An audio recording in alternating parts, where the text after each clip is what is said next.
Pertengkaran hebat kembali terjadi. Ada saja pemicunya. Jangankan masalah besar, hal sepele pun bisa menjadi bom waktu yang setiap saat bisa meledak. Sasi mengeluarkan pakaiannya dari lemari dan menjejalkannya ke dalam tas besar.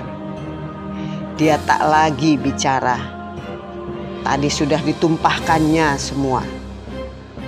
Todi yang kini tengah duduk di sisi dipan memperhatikan saja semua yang tengah dilakukan Sasi.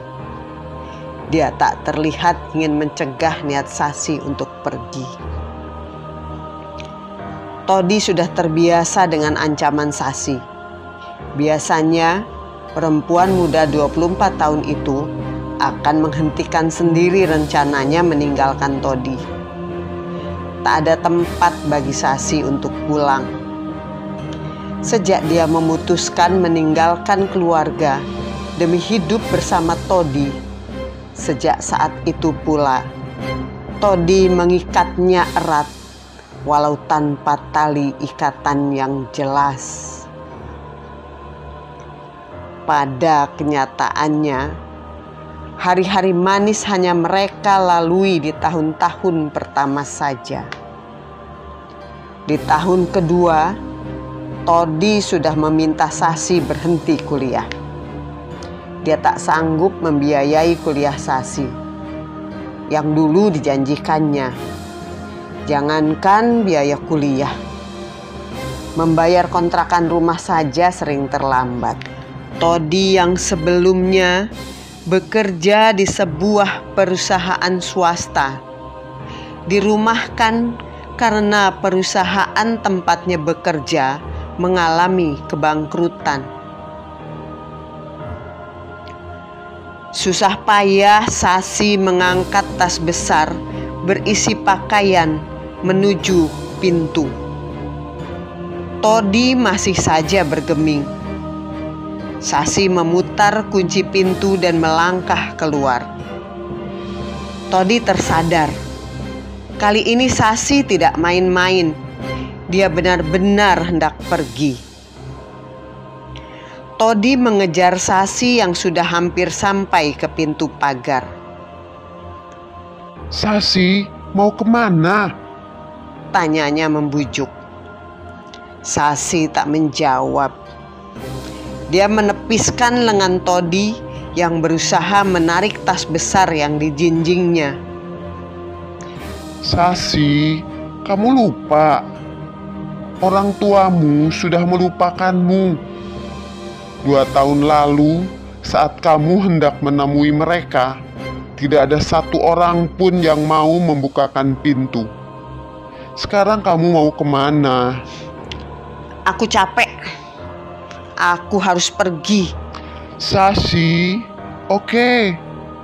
Kalau kamu mau pergi juga, jangan sekarang. Ini sudah malam. Kamu tidak punya tujuan." Todi terus membujuk. Hingga akhirnya dia mau mengikuti langkah Todi kembali ke rumah. Rumah petak yang mereka huni kini sepi. Keduanya menahan diri, tidak bicara sepatah kata pun. Kebisuan itu terganggu oleh dering telepon. Todi mengeluarkan HP dari saku celananya dan mulai bicara. Sasi tidak mengerti apa yang diperbincangkan Todi. Tapi dari nada suara dan kegelisahan yang terlihat jelas pada bahasa tubuh Todi membuat Sasi merasa tak nyaman. Usai menelepon, Todi menghampiri Sasi. Tadi itu mantan bosku. Dia minta dicarikan teman untuk koleganya. Kalau kamu saja.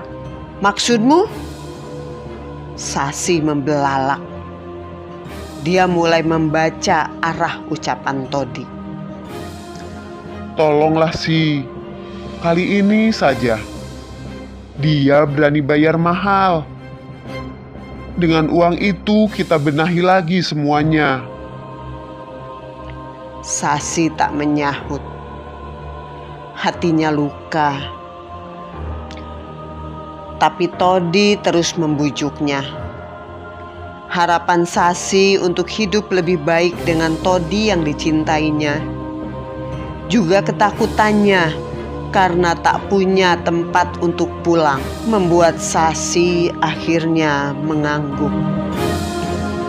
Malam ini, Todi mengantarkan Sasi ke sebuah restoran yang telah dijanjikan oleh mantan bosnya. Seorang pria Jepang sudah menunggu. Setelah mengantar Sasi menemui pria Jepang itu, Todi pamit meninggalkan mereka. Pukul 11, Sasi dan pria Jepang itu tampak melangkah meninggalkan restoran menuju area parkir. Mereka menghampiri Altis hitam yang terparkir di sana. 5 meter sebelum sampai ke pintu mobil, pria Jepang itu menyalakan remote untuk membuka pintu mobil. Pada saat itu, Todi menyelinap masuk ke bagian belakang dan bersembunyi di belakang kursi pengemudi. Sasi tidak tahu apa yang direncanakan Todi. Dia duduk dengan gelisah. Todi menatapnya tajam, membuat Sasi tak berani melakukan apa-apa. Mobil melaju dengan tenang. Mereka semua berdiam diri. Hanya alunan musik instrumental memenuhi ruang dengar. Mobil kini melewati gerbang tol Jagorawi. Sepertinya pria Jepang itu ingin menikmati dinginnya udara malam di puncak. Untuk menghilangkan gelisahnya, Sasi memejamkan mata. Tak berapa lama, tiba-tiba Sasi merasakan mobil bergerak tak stabil. Dia segera membuka mata. Di sampingnya, pria Jepang itu tengah berusaha melepaskan tali yang menjerat lehernya. Sementara Todi semakin memperkuat tarikannya. "Pegang setirnya," Todi memberi instruksi. Sasi panik. Dia mengikuti perintah Todi. Sasi mengambil alih kemudi sambil menggeser pria Jepang yang sudah tak bisa melawan itu. Todi membuka pintu dan tubuh pria Jepang itu meluncur keluar. Mobil terus melaju tanpa mempedulikan nasib pria Jepang itu. Sasi hanya bisa menangis di pelukan ibunya. Kini dia mengerti mengapa orang tuanya melarang dia bergaul dengan Todi. Nasi sudah menjadi bubur. Sasi harus menerima akibat dari pilihan yang dibuatnya. 10 tahun bukan waktu sebentar, harus dihabiskannya di lapas perempuan.